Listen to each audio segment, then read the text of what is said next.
essa que é a metodologia de hoje, que eu tanto esperei, que é a IIR. Vamos lá. Bom, pessoal, IIR como metodologia. A primeira pergunta que se faz é: Carlos, o que é IIR? IIR é Ilha Interdisciplinar de Racionalidade.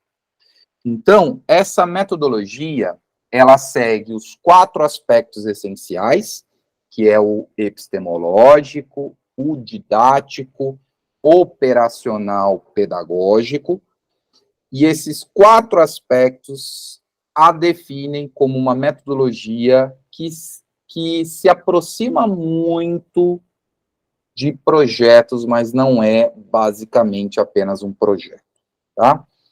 A metodologia, ela é muito ampla, ela é muito prática, aliás, assim, ela tem pouquíssima teoria, tá? Ela tem pai, tá certo? Ela tem data de nascimento, essa metodologia. Essa metodologia tem como objetivo trabalhar os problemas em si.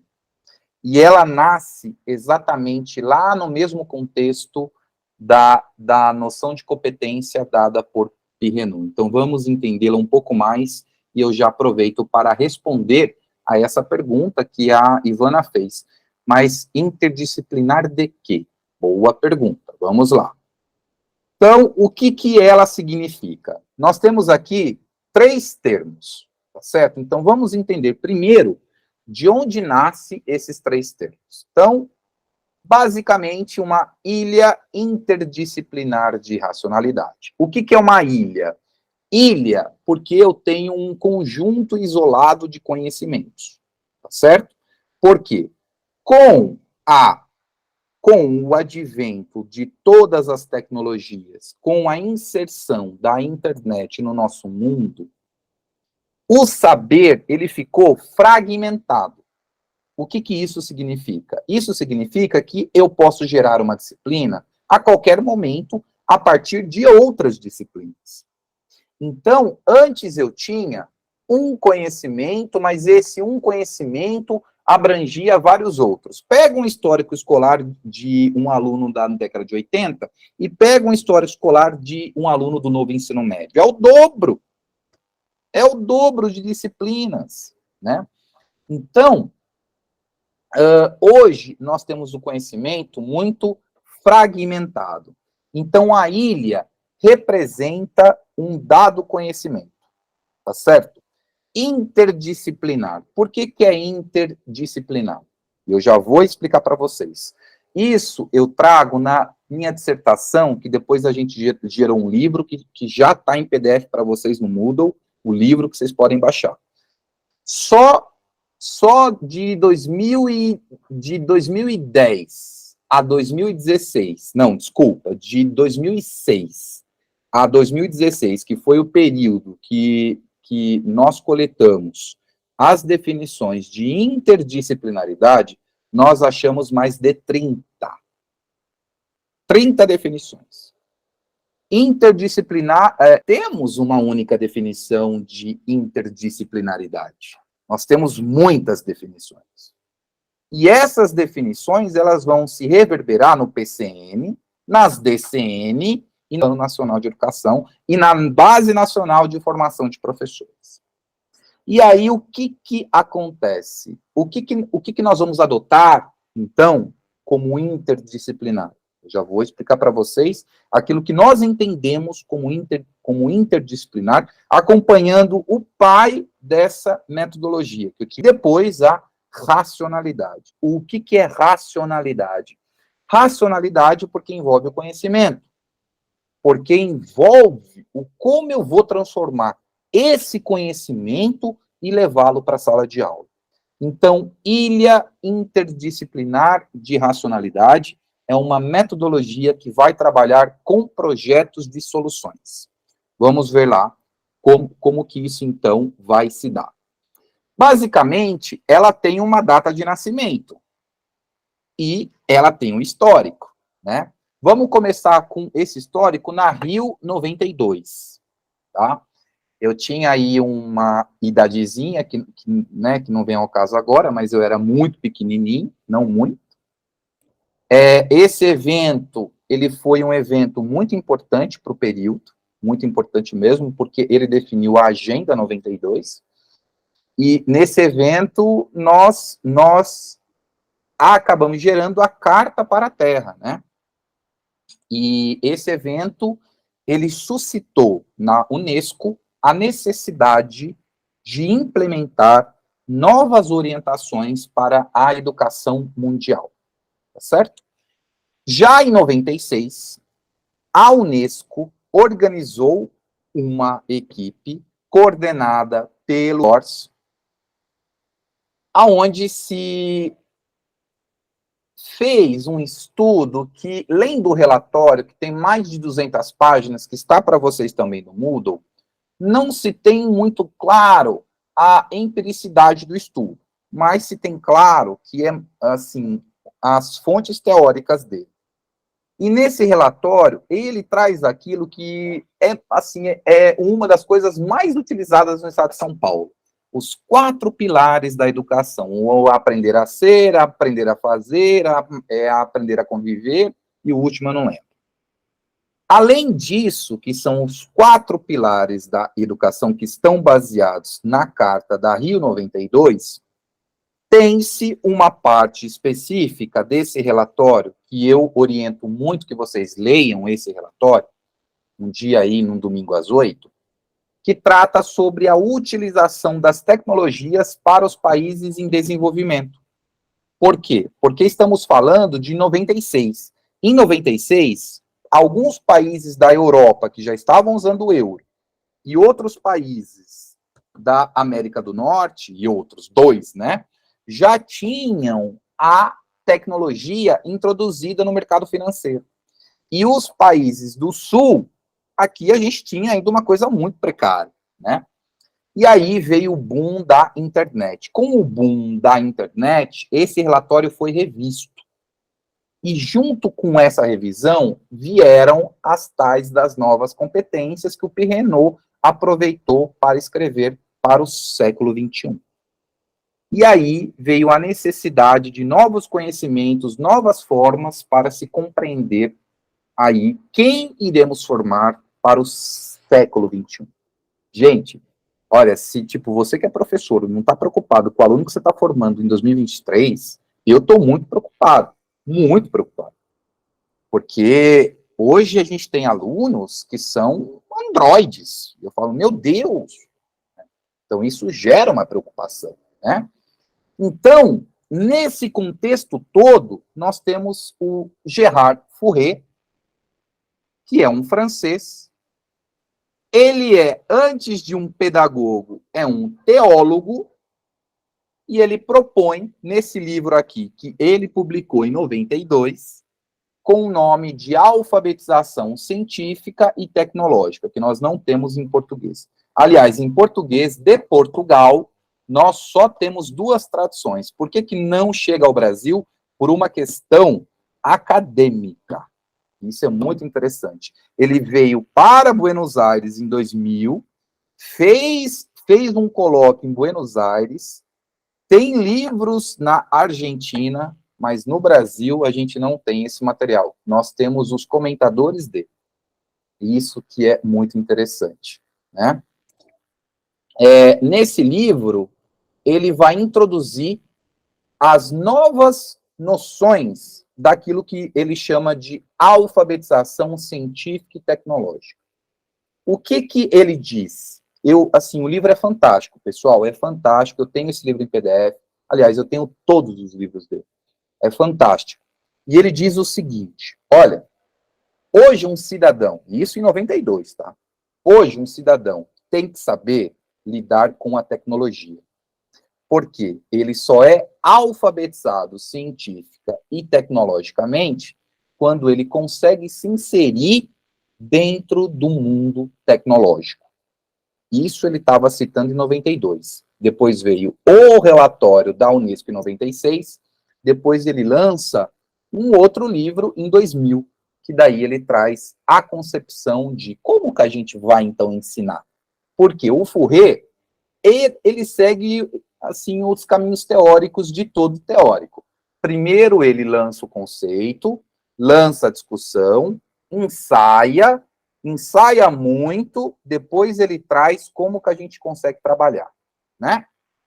E aí, numa segunda obra, ele traz esses 3 conceitos. Ou seja, nós não podemos ir embora hoje sem saber esses 3 conceitos de Fourier.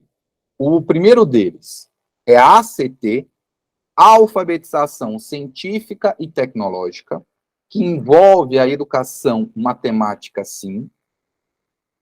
Temos que saber o que é interdisciplinaridade, mas aí depois a gente tem um terceiro ponto, que são a parte dos projetos e da resolução de problemas. Tá? Esses são os 3 pontos principais de Fourier.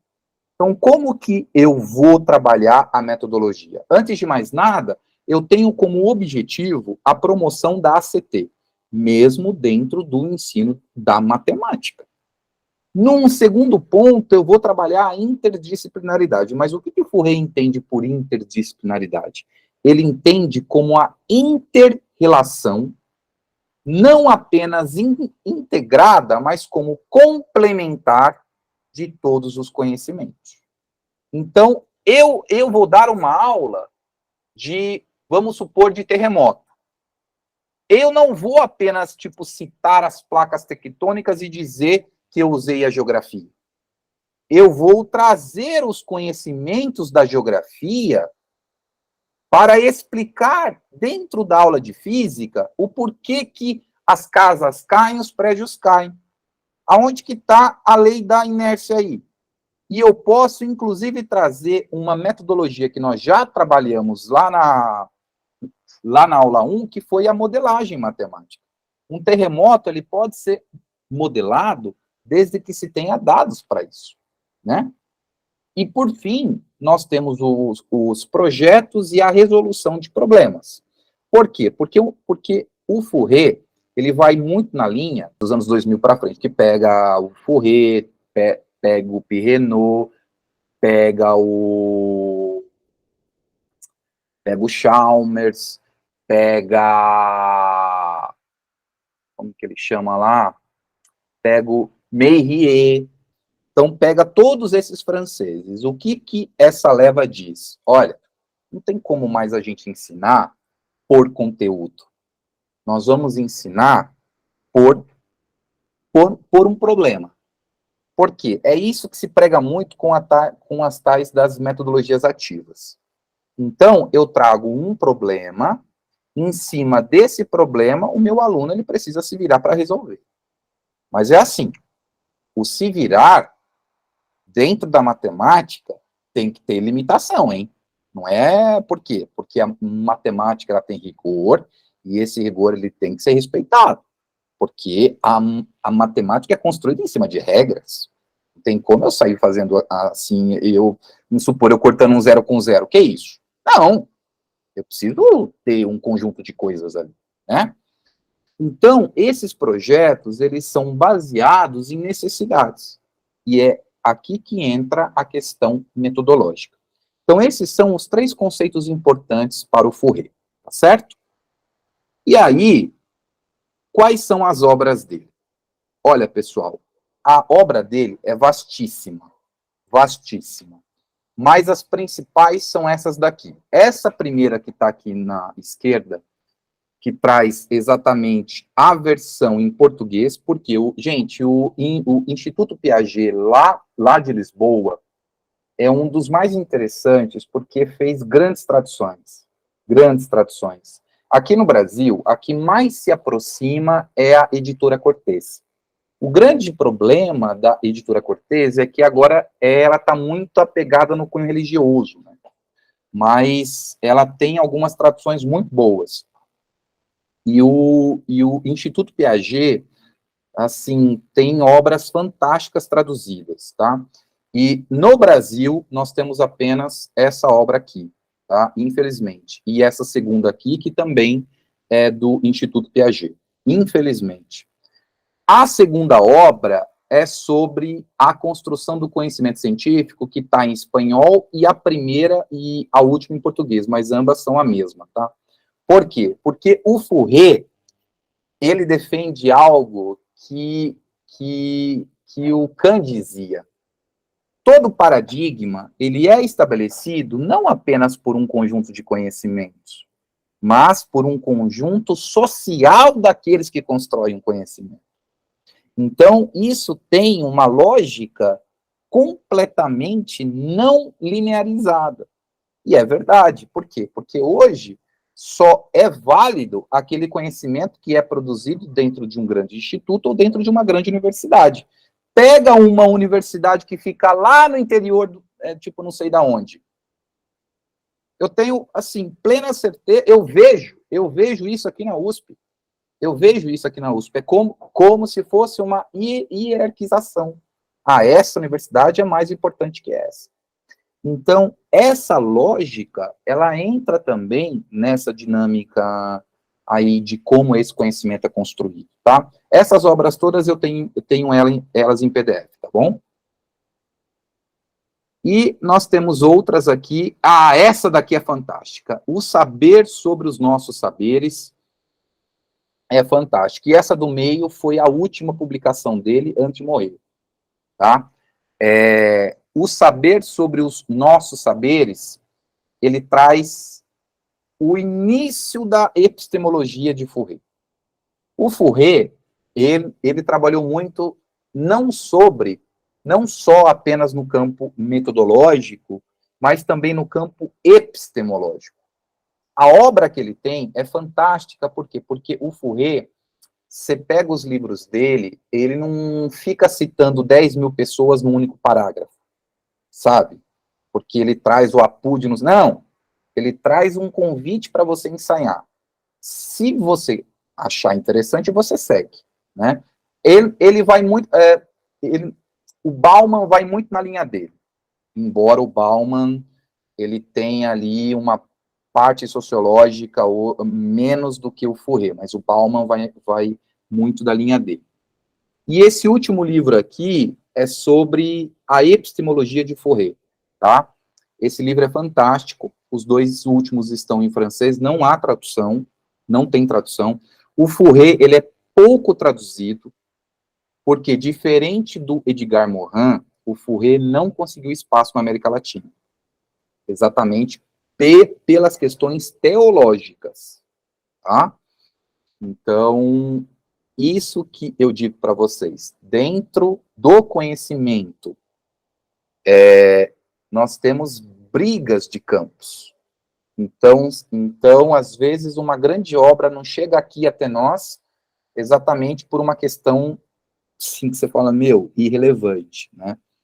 Mas, assim, tem obras fantásticas. Eu trouxe da França essas duas obras aqui, são muito boas mesmo. Bom, então essas obras, eu oriento vocês, quando tiverem um tempo para ler, mas é óbvio que isso envolve muito tempo, mas o grosso mesmo que hoje nós temos que pegar são esses três conceitos aqui. A ACT, a interdisciplinaridade e os projetos de resolução. Carlos, está muito bonito, está muito legal, mas e o vamos ver? Vamos lá no vamos ver, então. Vamos para o vamos ver, tá? Então, como que eu vou pegar isso e levar para a sala de aula? Agora vem a parte mais interessante que eu fiz para vocês em PDF, justamente para que vocês possam imprimir e colocar lá no caderninho de vocês, tá? E eu peguei isso do livro que nós publicamos em 2020, tá certo? E aí você pode imprimir, você pode levar lá, colocar lá. Esse é o como que você faz, ponto a ponto, aquilo que pode ser feito. Bom, esquema metodológico, tá? A metodologia, ela é organizada em 3 fases, tudo bem? Então, tem a fase antes, a fase durante e a fase depois. A fase 1, ela tem 2 etapas. A etapa 1 é chamada de clichê, ou o famoso brainstorm. Fourier já falava isso em 92, hein? Então não é uma soft skill, tá certo? Porque isso me dá desespero quando eu escuto. Não, ele já falava isso em 92, tá certo? Então, essa etapa já vem lá de 92. O que é essa etapa? O professor vai previamente, lá naquela lista de conteúdos, exemplo, as funções, ele vai eleger um problema. Vamos trabalhar com, sei lá, com a poluição do rio Tietê, certo? Ele traz lá um problema. É claro que você vai pegar dentro da área de matemática. Ele traz esse problema e apresenta aos alunos. E ele fala o seguinte: o que vocês sabem sobre isso daqui? Cada grupo de alunos vai com uma folha de papel, sei lá, estilo Canvas, aí é com cada um de vocês, vai expor todas as suas ideias sobre aquele problema. Não tem limite. Ah, mas não tem certo, não tem errado. É um brainstorm.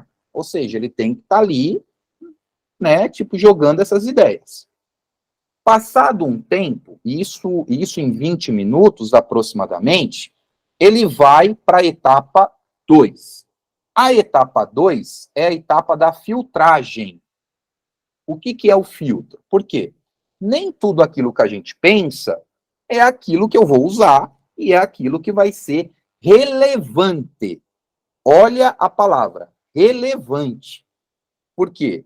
Porque dentro do mundo das ideias tem momento e horário para tudo também.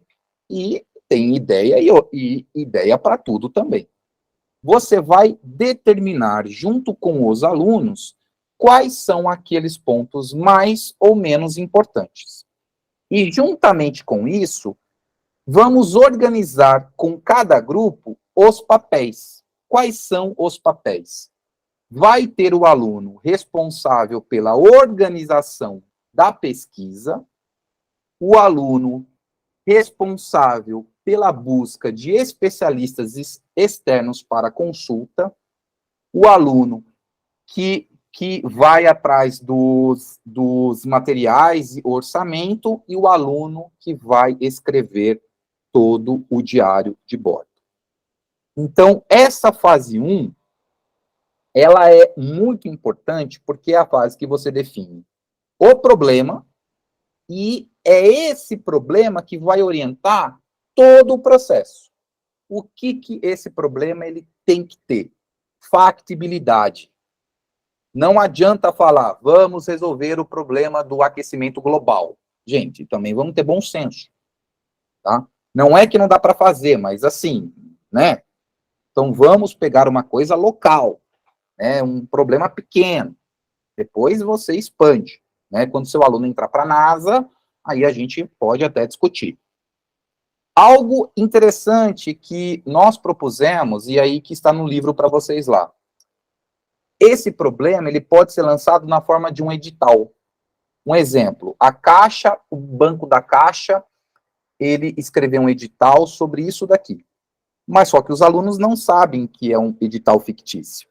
Você põe o logo da Caixa, o problema, tal, e aí, então, existe lá um espaço em que o banco quer um condomínio tal. Como que você pode resolver esse problema? Tá? Essa seria uma forma de pôr o problema em questão para os alunos. Essa é a fase 1. Encerrada a fase 1, vamos lá para a fase 2. A fase 2, ela é inteirinha com os alunos. O professor só entra na fase 1 e na fase 3. A fase 2, ela é inteira com os alunos. Então, como que ele faz? A etapa 3, o responsável pela pesquisa vai lá coletar informação, pegar artigo, ver vídeo na internet, ele vai fazer o diabo lá, né? Mas ele tem que trazer informação. O outro vai atrás de especialistas para consulta, vai atrás de engenheiro, médico, veterinário, dentista, da prefeitura, para pegar a informação, né? E vai ter um momento em que dúvidas iniciarão a surgir. As dúvidas. Dentro da metodologia, o Fourier chama essas dúvidas de caixas pretas. Então, as caixas pretas, depois, na etapa 4, todos vão ao campo. Eles vão lá consultar esses especialistas. Fala, olha, nós temos esse problema aqui, nós pegamos essa informação aqui, nós temos uma ideia mais ou menos, mas o que você pode nos ajudar aqui como uma consulta, alguma coisa? E aí ele vai para a prática. Numa etapa 5, ele vai para a abertura aprofundada dessas caixas. Quando ele for para essa abertura, ele vai ter o auxílio, dos especialistas. Então, os especialistas irão ajudar nesse ponto aqui, na etapa 5, certo? Feito todo esse processo, ele vai para a fase 3. Quando ele chega lá na fase 3, já na sala de aula, ele volta com o professor e ele vai construir esse modelo de resolução. Falar, olha, o nosso grupo tem esse modelo aqui, que pode ser uma simulação em 3D, pode ser uma maquete organizada, pode ser um jornal, uma apostila. Eu já, assim, apliquei isso em ensino superior, ensino médio e lá no Fundo 2. Já vi modelo de tudo quanto é tipo e qualidade, tá? O mais interessante foi o modelo em 3D no SolidWorks que uma turma de terceiro médio fez. Isso foi em 2016. Foi fantástico, fantástico. Na etapa 7, o professor vai abrir essas caixas, junto com os alunos, e o professor que vai ajudar no processo de resolução. E, finalmente, tem-se a síntese. A síntese é quando os alunos irão em uma amostra na escola, vão organizar, não sei, com os pais, um seminário, e vai apresentar essa proposta. Qual é o ponto mais importante do passo a passo, ou do esquema? É que essa síntese envolve validação. Então, se o professor não validar, não tem como ele seguir. Então, isso daí é algo que precisa ser enfatizado, certo? Então, se ele não validar, ele não segue, ok? E aí, junto com isso, eu trouxe para vocês imprimirem também alguns pontos pedagógicos. Quais são os pontos pedagógicos que vocês não podem esquecer de cada fase? Na fase 1, a participação ela tem que ser autônoma dos alunos. Ah, mas o meu aluno não consegue. Tudo bem, uma hora ele vai ter que conseguir. Nós temos que parar de pegar na mão dos alunos, principalmente dos anos finais. Então, uma hora ele vai ter que conseguir. Não dê a resposta. Deixa ele lá, tá? Isso é muito importante. Depois, nós temos a filtragem, deve considerar o que será ou não relevante para a resolução do problema proposto. Tá? Então, a filtragem envolve o professor. É o professor que filtra isso. E fala, olha, eu acho que isso está muito fora da, né? Um exemplo. Ah, eu quero construir uma casa na Lua, tal, tal. Não, vamos pensar um pouco mais com o pezinho no chão, né? Você não acha melhor fazer isso, isso, isso? E isso seria o filtro. Depois, a atenção aqui para a organização do tempo, que nós chamamos lá de tempo didático, que é o tempo disponível para desenvolver. Quantas aulas, aproximadamente, olha, em 5, 6 anos que eu venho acompanhando isso com várias pessoas, gente, a média é de 2 aulas para a fase 1. A média. Tá? Então, não é muita coisa. Tá certo? Não é. Então, quem tem itinerário no ensino médio, quem tem ensino integral, essa seria uma boa metodologia, tá? Então, aí, na fase 1, você leva em torno... A média, tá? Que eu acompanhei. E, olha, acreditem, ensino superior leva mais aulas do que... É claro, porque o nível é diferente. Fase 2. Na fase 2, a pesquisa deve ser autônoma e aprofundada. Este é o primeiro desafio. Pessoal, é óbvio, é claro que eles vão pesquisar na Wikipedia, no Google, e vão imprimir e trazer para você tudo aquilo que eles imprimiram e achar que aquilo é o certo. Óbvio que isso vai acontecer. Mas qual é o nosso papel? Orientar a busca de informação. Então, as primeiras vezes, vai ser um fracasso, como toda metodologia é. Com o passar das aplicações, que isso vai se adequando. É isso que nós temos que compreender. Nem tudo tem que dar certo o tempo todo, né? Porque alguma coisa eles vão aprender, alguma coisa vai ser aprendido. Depois, a consulta aos especialistas deve ser efetiva, aproveitar para conhecer o universo. Leva o povo para lá, para uma fábrica, para uma loja, para um escritório de contabilidade. Chama lá o pai de um aluno que é dentista, que é mecânico, se é, sabe, que é, sei lá, um faxineiro, uma faxineira, traz para a escola, explica um pouco do seu trabalho, conta para a gente aquilo que pode ou não ser feito. Então, esse é o momento. Por quê? Porque os alunos irão entender como funciona o mundo lá fora, e isso passa a fazer sentido naquilo que eles estão estudando. E, por último, as caixas são dúvidas que surgem durante o processo, e são fundamentais.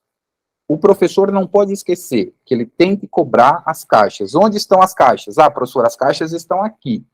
As caixas estão lá. As caixas estão lá não sei o quê, tá? Depois, nós temos a fase 3. A fase 3, a validação deve partir dos alunos, de modo que todos coloquem o seu conhecimento à prova. Eu vi aqui uns 2 professores, tipo de escola pública, dizerem que não é possível. Em 2016 e 2017, nós aplicamos em 2 escolas da periferia em São Paulo com os ensino médios e deu super certo. Da periferia. Então, deu certo. Então, eu acho que isso vai muito do modo como a gente está organizado. Tá? Isso é muito importante. Bom, esses são as 2 partes que vocês podem aplicar, tá? Então, esses são aí que você pode ir lá imprimir, esquema por esquema. Eu acho interessante colocar, tá certo? Aí você pode imprimir, colocar, tal. E aí, eu trouxe para vocês, como de costume, quais são as habilidades que você pode utilizar para trabalhar essa metodologia. As habilidades, elas são poucas, tá? Então, lá do 6º ao 9º. Mas ela é mais interessante para o 7º e 8º.